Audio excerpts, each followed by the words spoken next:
हम अपने लिए एक दिन की भी योजना नहीं बना पाते हैं, लेकिन आज माँ भारती के उस बेटे का जन्मदिन है जिसने भारत के लिए 1000 सालों का रोड मैप तैयार कर दिया।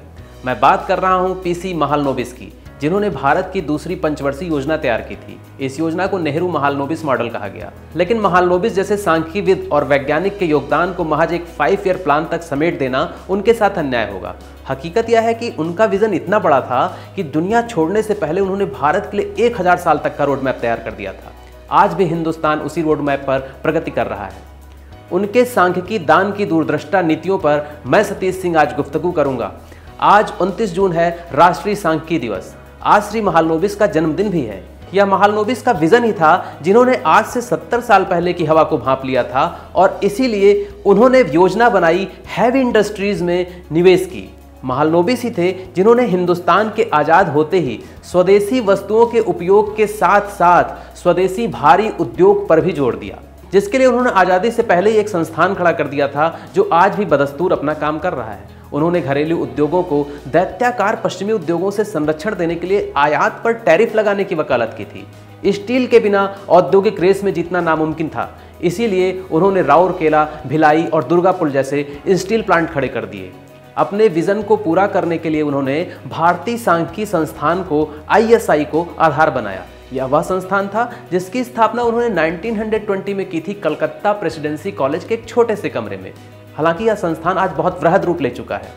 यह उनका फोरसाइट विजन ही था कि उन्होंने आज से 100 साल पहले ही गणित और सांख्यिकी को समर्पित संस्थान स्थापित कर दिया था। उनके इस संस्थान के काम और विस्तार पर आज आप नजर डालेंगे तो साफ हो जाएगा कि वह 1000 साल बाद का विजन लेकर चल रहे थे। यह संस्थान आज भी सभी शास्त्रों के बीच में सांख्यिकी के साथ समन्वय स्थापित कर रहा है। सैंपल सर्वे की शुरुआत करने वाला संस्थान यह भारत का पहला संस्थान था। भारत में सबसे पहले डिजिटल कंप्यूटर का प्रयोग करने वाला ISI ही था। 5G कंप्यूटर के विकास पर, आर्टिफिशियल इंटेलिजेंस पर यहाँ 1987 से ही काम शुरू हो गया था। कोल इंडेक्स, नेशनल मिनरल इंडेक्स, यह सब ISI की ही देन है। आज क्रिप्टो करेंसी की बात होती है, लेकिन क्रिप्टोलॉजी एंड सिक्योरिटी पर यहाँ RC बोस इंस्टीट्यूट की स्थापना 2014 में ही की जा चुकी है। यहाँ सांख्यिकी और गणित में ऐसे शैक्षणिक प्रोग्राम चल रहे हैं जो छात्रों के बेहतर भविष्य की गारंटी देने के लिए काफ़ी हैं।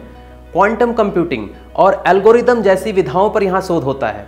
संक्षेप में कहें तो बायो, फूड सिक्योरिटी, समाजशास्त्र, जीव विज्ञान, अर्थव्यवस्था, पर्यावरण, इंजीनियरिंग के साथ कैसे सामंजस्य बिठाया जा सकता है, उसको लेकर शोध और अनुसंधान करने के लिए ISI एक शीर्ष संस्था है।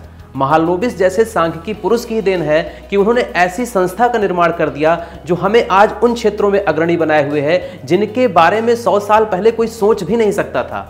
और महालनोबिस जी के योगदान और उनकी रिसर्च, उनके बनाए संस्थान, उनकी नीतियां हमें 1000 सालों तक आगे भी मार्गदर्शन देने में सक्षम है।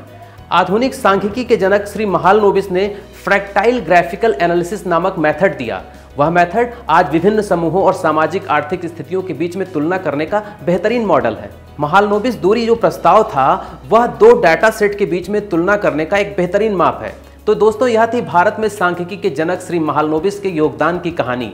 इसी के साथ मैं आपसे विदा लूंगा और जाने से पहले आपसे यह सवाल भी पूछता हूं कि जिस तरह भारत में सांख्यिकी के जनक हैं पीसी महालनोबिस, उसी तरह विश्व में सांख्यिकी का जनक किसे कहा जाता है? सांख्यिकी के जिन मॉडल्स की भी आप जानकारी रखते हैं, जिन नियमों की जानकारी आप रखते हैं, उनके बारे में भी कमेंट बॉक्स में आप अपने दोस्तों के साथ जानकारी शेयर करें। तो दोस्तों, मैं इसी के साथ विदा लेता हूं। नमस्कार दोस्तों।